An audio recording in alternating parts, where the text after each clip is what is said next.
নমস্কার, আপনার আজ এই অনুষ্ঠানে কেমন অনুভূতি হচ্ছে? ভালোই লাগছে, খুব সুন্দর, অনেক ভালোভাবে বড় করে আয়োজন করা হয়েছে।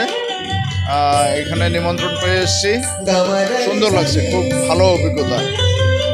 রবীন্দ্র চেতনা মঞ্চ বঙ্গাইগাঁওতে প্রতি বছর এই মহোৎসব উদযাপন করে, এই বিষয়ে আপনি কি বলতে চান?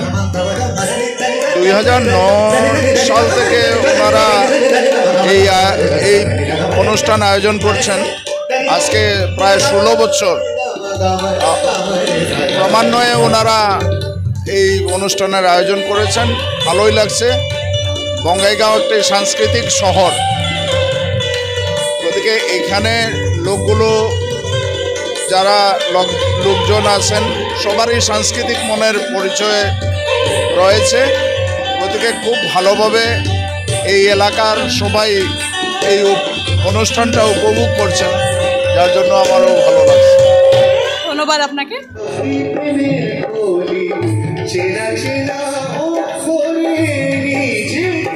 কবিগুরু বিশ্বকবি রবীন্দ্রনাথ ঠাকুরের যে 25শে বৈশাখ জন্মদিন উপলক্ষে বঙ্গাইগাঁও রবীন্দ্র চেতনা মঞ্চ যে একটা জলসার আয়োজন করেছে, তার পূর্ণস্মৃতি উপলক্ষে এই সভায় আজকে আমরা উপস্থিত হতে পেরে খুব আনন্দ, ভালো লাগছে। বঙ্গাইগাঁওর মতো একটা শহর, এখানকার লোকদের, যেটা লোয়ার আসাম একটা বড় শহর, সেই শহরে এত এই বিশাল আয়োজন তোমরা দেখতে পাচ্ছ, ভালো লাগছে। যে আসাম কালচারালি যে রিচ আমরা জানি, সেইটা কবিগুরু শুধু বাংলার কবি না, উনি বিশ্বকবি। এই আয়োজনের বিষয়ে কিছু যদি বলেন আপনি। রবীন্দ্র চেতনা মঞ্চ এটা আজকে কত 2009 সন থেকে চলছে বঙ্গাইগাঁও। এদের কার্যকর্তাদের আমি দেখছি খুব কষ্ট করে বিভিন্ন ভাবে এই অনুষ্ঠানকে সাফল্যমণ্ডিত করতে, এটার পেছনে শারীরিক, মানসিক এবং আর্থিক দিকও আছে। একটা কার্যকর্তারা যথেষ্ট পরিশ্রম করেন, সেই আর্থিক দিক দিয়ে হোক এবং শারীরিকভাবে হোক, দীর্ঘদিনের প্রচেষ্টার ফল এই যে আজকে 2 দিন এটা রবীন্দ্র চেতনা মঞ্চের অনুষ্ঠান। রবীন্দ্র চেতনা মঞ্চ বঙ্গাইগাঁওতে একটা কি বলবো, একটা হাউস হোল্ড নেম, আমরা সবাই জানি।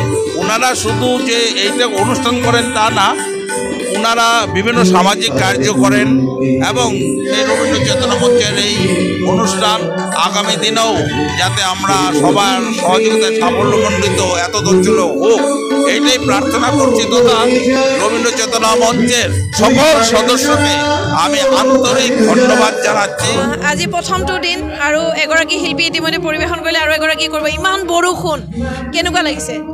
বৰষুণ এটা ইস্যু হয়, সেইটো আমি সবে মানুহ। যদি আমি ইমান টাইম ধৰি ইমান কষ্ট কৰিছোঁ, চ' ছাকচেছফুলি ৰানিং আমাৰ প্ৰগ্ৰাম।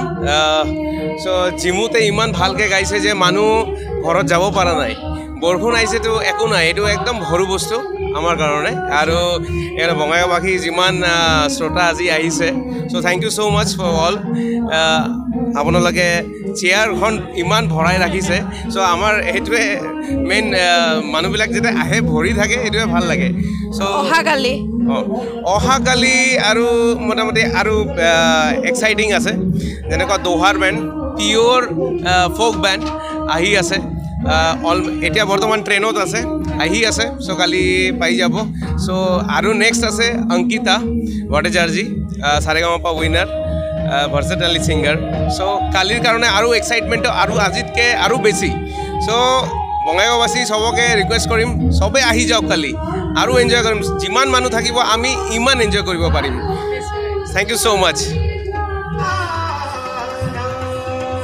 ইমান ধুনীয়া এটা অনুষ্ঠান, বিশেষকৈ বৰষুণত মানুহ আছে, ইমান এতিয়াও আছে যিমান আৰম্ভণিতে আহিছিল। আপুনি কি ক'ব এই বিষয়ে? নাই, প্ৰথমতে এইকাৰণে মঞ্চ ধৰি মই সঁচাকৈ শলাগ জনালোঁ, আৰু মই মানে ধন্যবাদ জনাওঁ বঙাইগাঁও ৰাইজক। আমি প্ৰত্যক্ষ এতিয়া প্ৰায় 12টা বাজে 12টা বজাতো ভয়ংকৰ বৰষুণৰ মাজতো কিন্তু অডিয়েঞ্চ আছে আৰু খালি অডিয়েঞ্চ আছে নহয় কোনো ধৰণৰ উৎপাত নাই আটাইতকৈ ডাঙৰ কথা এইটো হ'ল কোনো ধৰণৰ উৎপাত নাই কাৰণ আমি সঘনাই চাই থাকোঁ বিভিন্ন ৰাতিৰ প্ৰগ্ৰামবিলাকত যথেষ্ট উৎপাত হয় কোনো উৎপাত নাই ৰাইজ আছে আমাৰ সৈতে আৰু এতিয়াও তেওঁলোকে অনুষ্ঠান উপভোগ কৰি আছে 2টালৈকে অনুষ্ঠান চলিব প্ৰায় আৰু 2টা বজাতো আপুনি চাব ধৰালি 2টা বজাতো কিন্তু যাতে পাব্লিক থাকিব গতিকে এয়াই ৰবীন্দ্ৰ চেতনা মঞ্চৰ সাৰ্থকতা আৰু বঙাইগাঁও ৰাইজৰ সঁচাকৈ ক'ব লাগিব শলাগ ল'ব লাগিব অহাকালি আকৌ অনুষ্ঠান আছে খুব ভাল এটা বেণ্ড আছে দোহাৰ গোটেই সকলোৱে চিনি পায় লগত আছে অংকিতা ভট্টাচাৰ্যী কেনেকুৱা ধৰণে আপোনালোকে আয়োজন কৰিছে কেনেকুৱা ধৰণে অহাকালিৰ বিষয়ে কি সাজু হৈছে অহাকালি দোহাৰ আছে আপোনালোক সকলোৱে জানে যে দোহাৰ আচলতে দে আৰ বেচিকেলি বিলং ফ্ৰম শিলচৰ আৰু প্ৰথম যেতিয়া ৰবীন্দ্ৰ চেতনা মঞ্চৰ অনুষ্ঠান অনুষ্ঠিত হৈছিল 2009ত তেতিয়া পোনপ্ৰথমবাৰৰ বাবে দোহাৰ ইয়াতে আহিছিল তাৰপিছত আকৌ এবাৰ দোহাৰ আহিছিল আৰু বঙাইগাঁও ৰাইজৰ বিপুল ডিমাণ্ড মানে ডিমাণ্ডত আকৌ এবাৰ দোহাৰক আমি আনিব লগা হ'ল কিন্তু আচলতে দুখ লগাৰ কথা এইটোৱে যে দোহাৰৰ যিজন মেইন কাৰিকৰ আছিল কালিকা প্ৰসাদ তেওঁ ঢুকালে গতিকে কালিকাদাৰ অবিহনে এইবাৰ দোহাৰ অনুষ্ঠান কৰিব কিন্তু আমি জানো ৰাজীৱ দাস আৰু একাধিক শিল্পী আছে বঙাইগাঁও ৰাইজে উপভোগ কৰিব আৰু অংকিতা আহি আছে অংকিতাকো আমি সকলোকে জানো অংকিতাৰ অনুষ্ঠান উপভোগ কৰিম গতিকে মই ভাবোঁ যে অহাকালিৰ যেনে অনুষ্ঠান হ'ব এইটো আৰু ৰাইজ ওলাব লাগে আৰু যিটো বুলি কয় ফেণ্টাষ্টিক আৰু মাৰ্ভেলাছ একেলগে লগাই দিলে ফেণ্টাবুলাছ অহাকালি ফেণ্টাবুলাছ প্ৰগ্ৰাম হ'ব ইয়াতে আমি চিনি গচিনি তোমারে ও বিদেশী